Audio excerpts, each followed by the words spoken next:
بسم اللہ الرحمن الرحیم.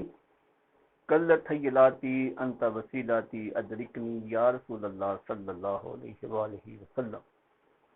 عزیز طلباء و طالبات، السلام علیکم. میں محمد اقبال سی پی لیکچر سے آپ سے مخاطب ہوں. ہمارا آج کا موضوع اردو 12ویں جماعت حصہ نثر کی تفصیل ہے. آج حصہ نثر کی تفصیل کے حوالے سے یہ جو لیکچر ہم نے منتخب کیا ہے اس میں یہ آپ کے سب کی اقتباس کی تشریح اور سب کی خلاصہ لکھتے ہوئے آپ کو سبق کا عنوان اور مصنف کا نام یاد ہونا بے حد ضروری ہے. اسی طریقے سے جب آپ سبق کا خلاصہ لکھ رہے ہوں گے تب بھی آپ کو مصنف کے نام کی ضرورت پڑے گی.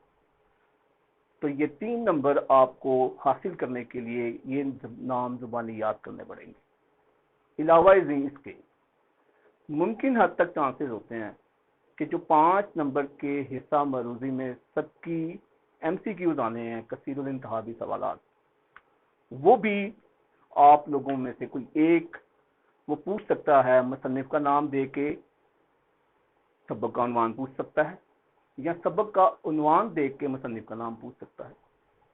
تو اس لحاظ سے یہ آپ کا سبق، یہ جو لیسن ہے وہ بہت اہمیت کا حامل ہے. یاد رکھیں ہم لوگوں کو اس 12ویں جماعت کے سلیبس میں کل 14 اسباق اردو کی درسی کتاب میں دیے گئے ہیں. یہاں آج ہم ان 14 سب کی اسباق کے نام، یعنی اسباق کے عنوان، مصنف کا نام، اس کے صنف ادب، اس کا ماخذ اور ہلکی پھلکی سی اس کی تفصیل کہ اس کہانی میں ہے کیا، وہ میں آپ کو بتاؤں گا. ایک بہت اہم بات وہ یہ کہ جیسے انسان کے 5 حاسے ہمسا ہوا کرتے ہیں، جیسا کہ دیکھنے کی حس، سونگھنے کی حس، چکھنے کی حس، سننے کی حس اور محسوس کرنے کی حس، اردو ادب کے بھی 5 عناصر ہمسا ہیں، جن میں سے 3 جو ہیں آپ کے ان 14 اسباق کے مصنفین ہیں. ایک علامہ شبلی نعمانی، ڈاکٹر مولوی عبدالحق اور مولانا محمد حسین آزاد. چوتھے سر سید احمد خان صاحب ہیں اور 5ویں الطاف حسین حالی صاحب ہیں. یہ پلرز ہیں اردو ادب کے 5. تو 3 آپ کے اسباق کا حصہ ہیں، مصنفین جو ہیں. آغاز کرتے ہیں مناقب عمر بن عبدالعزیز. پہلا سبق، اس کے مصنف کا نام علامہ شبلی نعمانی. صنف ادب، سیرت نگاری یا مقالہ. یہ سبق کہاں سے لیا گیا ہے؟ یہ مقالات شبلی کی جلد 4 سے یہ سبق لیا گیا ہے. اور اس سبق میں کیا خاص باتیں کی گئی ہیں، وہ اس سبق کس حوالے سے ہے؟ اس سبق میں حضرت عمر بن عبدالعزیز جو بنو امیہ کے 8ویں خلیفہ تھے، ان کو تشبیہ دی گئی ہے حضرت عمر فاروق رضی اللہ تعالی عنہ کے ساتھ، جو کہ خلفائے راشدین میں خلیفہ تھے. تو آپ کی جو خصوصیات تھیں وہ حضرت عمر فاروق رضی اللہ تعالیٰ عنہ سے ملتی جلتی تھی. اس سبق میں اس چیز کا ذکر ہے. آپ نے اقلیتوں کے ساتھ یکساں سلوک روا رکھا، اس کا ذکر ہے. اور سب سے اہم بات اس سبق میں جو دیکھنے کو ملتی ہے کہ آپ نے مسلمان حکمرانوں سے چھینی گئی جائیدادیں لوگوں کو واپس کی. دوسرا سبق، تشکیل پاکستان. اس کے مصنف میاں بشیر احمد اور اس کی صنف ادب. صنف ادب اس کی کیا ہے؟ یہ مضمون ہے، کارنامہ اسلام سے یہ لیا گیا ہے اور آپ کی درسی کتاب کا یہ دوسرا سبق ہے. اس میں مسلمانوں کی پاکستان بننے سے 300 سال پیچھے چلے جائیں، یہاں سے یہ سبق کا آغاز لیا جاتا ہے. مغلیہ دور کا زوال، 1857 کی جنگ آزادی کے بعد مسلمانوں کے حالات، اور پھر تحریک آزادی کے لیے مسلمانوں کا اپنے آپ کو پھر سے دوبارہ پاکستان حاصل کرنا. تو اس کا ذکر ہے اس کے اندر. یہ آپ کے مطالعہ پاکستان کے حوالے سے بھی بہت اہم ہے یہ سبق. تیسرا سبق ہمارے پاس نواب محسن الملک کا ہے. اس کے مصنف ڈاکٹر مولوی عبدالحق صاحب ہیں. اور یہ خاکہ ہے، شخصی خاکہ، ایک شخصیت کے بارے میں اس میں اس کی خصوصیات کا ذکر کیا گیا ہے، نواب محسن الملک صاحب کی شخصیت کے بارے میں۔ یہ ماخذ اس کا ہے چند ہم اثر۔ اس میں نواب محسن الملک کی جو شخصیت ہے اس کے بارے میں ذکر ہے کہ انتہائی منتظم شخص تھے، نظم و ضبط کے پابند، اس کے علاوہ مذہب سے گہرا لگاؤ تھا، اور فرد مردم شناس سے فرد کی شخصیت کو پہچاننے کا انہیں کمال حاصل تھا۔ چوتھا سبق آپ کا محنت پسند خردمند۔ مولانا محمد حسین آزاد اس کے مصنف ہیں۔ اس کی صنف ادب تمثیل نگاری۔ تمثیل نگاری کی ہلکی سی میں آپ کو ڈیفینیشن بتاتا چلوں کہ غیر زیرو، غیر جاندار اشیاء کو کردار بنا کے پیش کیا جاتا ہے اور پھر اس کے ذریعے سمجھانے کی کوشش کی جاتی ہے۔ بہت مشکل ٹاپک ہے لیکن اس کو آسان بنا کے پیش کیا جائے گا آنے والے وقتوں میں۔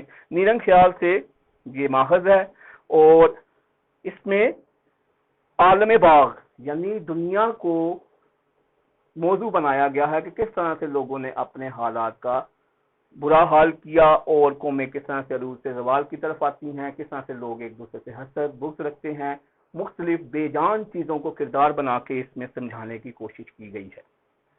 پانچواں سبق ہمارے پاس اکبری کی حماقتیں ہیں۔ اس کے مصنف ڈپٹی مولوی نذیر احمد صاحب ہیں۔ یہ ناول ہے، یہ صنف ادب ناول ہے، میرات العروض سے اس سے لیا گیا ہے، اور اس میں کیا ہے کہ ایک کٹنی کس طرح سے ایک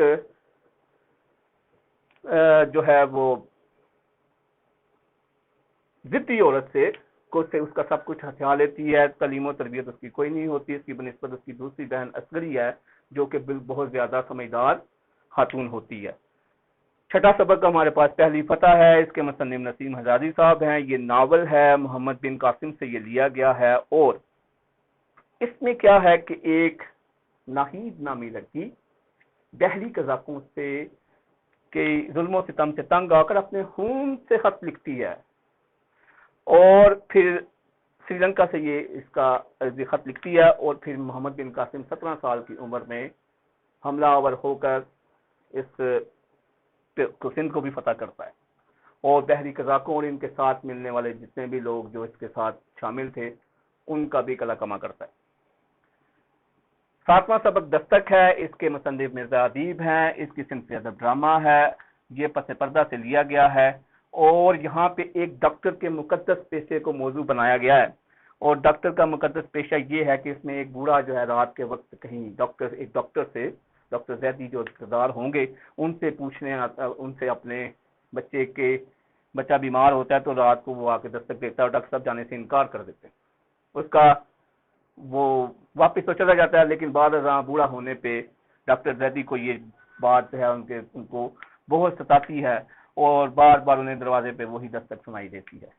تو انسان کو اپنے پیشے سے مخلص ہونا چاہیے۔ آٹھواں سبق بیگم اختر یاد الدین، آٹھواں سبق ہمارے پاس ہوائی ہے۔ اس کی مصنف بیگم اختر یاد الدین ہے۔ یہ سفر نامہ ہے، یہ ماخذ ہے دنک پر قدم سے، ہونولولو یعنی یہ ایک دارالحکومت کا ہے جس میں امریکہ کی ایک ریاست کے دارالحکومت کا نام ہونولولو ہے، جہاں پہ جاپانی باغات لوگوں نے کس طرح سے آرائش کر رکھی ہے، وہاں پہ پڑھنے والے طلباء جہاں وہ کس طرح سے ذہنی ہم آہنگی رکھتے ہیں ایک دوسرے سے، اس قسم کی چیزوں کا ذکر کیا گیا ہے اور سفر نامے کا ذکر کیا گیا ہے۔ نامہ سبق مولانا ظفر علی خان صاحب، اس شخصیت سے کون واقف نہیں ہے، اس کے مصنف چراغ حسن حسرت صاحب ہیں۔ یہ ایک خاکہ ہے، شخصی خاکہ، اور یہ مردم دیدہ سے لیا گیا ہے۔ مولانا ظفر علی خان صاحب کی خصوصیات کیا تھی کہ یہ ادب اور سیاست سے تعلق رکھنے کے ساتھ ساتھ پہلوانی کا شوق بھی رکھتے تھے، ادب سے بھی صحافی بھی تھے، اور دوسرے شعراء سے ممتاز شخصیت کے مالک تھے۔ قرطبہ کا قاضی، 10واں سبق، اس کے مصنف سید امتیاز علی تاج۔ یہ ڈرامہ ہے، اس کا ماخذ قرطبہ کا قاضی اور دوسرے یکبابی کھیل۔ اچھا، اس میں کیا ہے کہ ایک قاضی جو ہے وہ اپنے بیٹے کو انصاف کے تقاضے پورے کرتے ہوئے پھانسی پہ چڑھا دیتا ہے، لیکن اس کے بعد وہ خود بھی اپنے آپ کو مکفل کر لیتا ہے۔ لیکن جو چیز دیکھنے کو ملتی ہے یہاں پہ کہ قاضی صاحب کوئی پھانسی چڑھانے کے لیے تیار نہیں ہو پا رہا ہوتا تو خود ہی اسے تختہ دار پہ چڑھاتے ہیں اور اپنے انصاف کے تقاضے، اپنے عہدے کے تقاضے پورے کرتے ہیں۔ مواصلات کے جدید ذرائع ڈاکٹر حفیظ الرحمان، یہ مضمون ہے، مواصلات کے جدید ذرائع ہی اس کا ماخذ ہے، اور اس میں یہ بتایا گیا ہے کہ آج کے جدید دور میں اور سابقہ جدید دور میں کیا فرق تھا۔ کبوتر ہمارے پہلے وقتوں میں پیغام رسانی کے کام آتے تھے، پھر گھڑ سواروں کو اس کام کے لیے استعمال کیا گیا، پھر ریل گاڑیاں آ گئی، وہاں سے بھی یہ ایک جگہ سے دوسری جگہ خط و کتابت ہوتی، اور آج تو دنیا گلوبل ولیج بن کے رہ گئی ہے، تو اس چیز کا اس میں ذکر ہے۔ مولوی نذیر احمد دہلوی، شاہد احمد دہلوی اس کے مصنف ہیں، یہ بھی ایک شخصی خاکہ ہے، گنجینہ گوہر سے یہ لیا گیا ہے۔ مولوی نذیر احمد صاحب کی خصوصیت کہ انہوں نے قرآن پاک کا ترجمہ کیا۔ درویش صرف انسان تھے اور راست سیدھے اسٹیٹ فارورڈ آدمی تھے، اس میں ان میں کوئی کسی قسم کی جو ہے نا وہ کمی بیشی برداشت نہیں کرتے تھے، کسی بھی شخص کے قول و فعل میں تضاد بالکل پسند نہیں تھا۔ ایک سفر نامہ جو کہیں کا بھی نہیں ہے، یہ ایک سفر نامہ ہے، اور اس کے جو مصنف ہیں وہ ابن انشا ہیں، اور یہ ماخذ اس کی صنف ادب جو ہے، جیسے میں نے آپ سے عرض کیا کہ یہ سفر نامہ ہے، اس کے مصنف ابن انشا ہیں، اور یہ ماخذ اس کا ہے دنیا گول ہے۔ اس میں کیا ہے کہ ایک صاحب پشاور سے اڑتے ہیں افغانستان کے لیے، وہاں سے جلال آباد کے اوپر سے اڑتے ہوئے کابل تک پہنچتے ہیں، اور وہاں موسم خراب ہونے کی وجہ سے پھر دوبارہ واپس ہی پشاور آگے اتر جاتے ہیں۔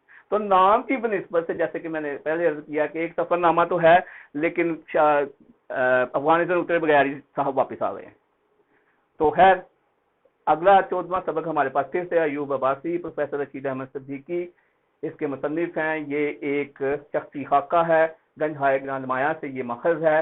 اچھا، ایوب عباسی صاحب کی شخصیت یہ تھی کہ یہ ظاہری حد و حال کے اعتبار سے کوئی اتنے پرکشش نہیں تھے، کوئی خوبصورتی کے لحاظ سے، لیکن اپنے اخلاق کے لحاظ سے انہوں نے لوگوں کے دلوں میں گھر کر رکھا تھا۔ یہ بہترین یہ نقطہ ہے ایسا ایوب عباسی صاحب کے حوالے سے کہ لوگ ان کے گرویدہ تھے۔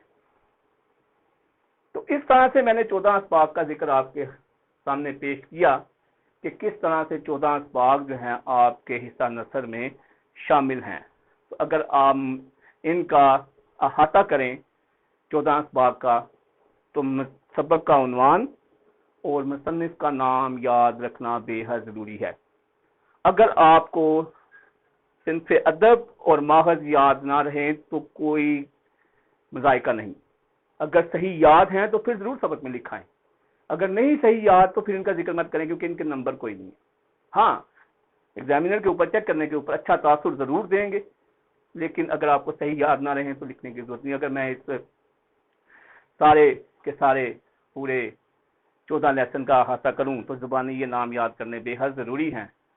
کچھ اس طرح سے ہیں: مناقب عمر بن عبدالعزیز علامہ شبلی نعمانی، نواب تشکیل پاکستان میاں بشیر احمد، نواب محسن الملک ڈاکٹر مولوی عبدالحق محنت پسند خردمند، مولانا محمد حسین آزاد، اکبری کی حماقتیں مولوی نذیر احمد،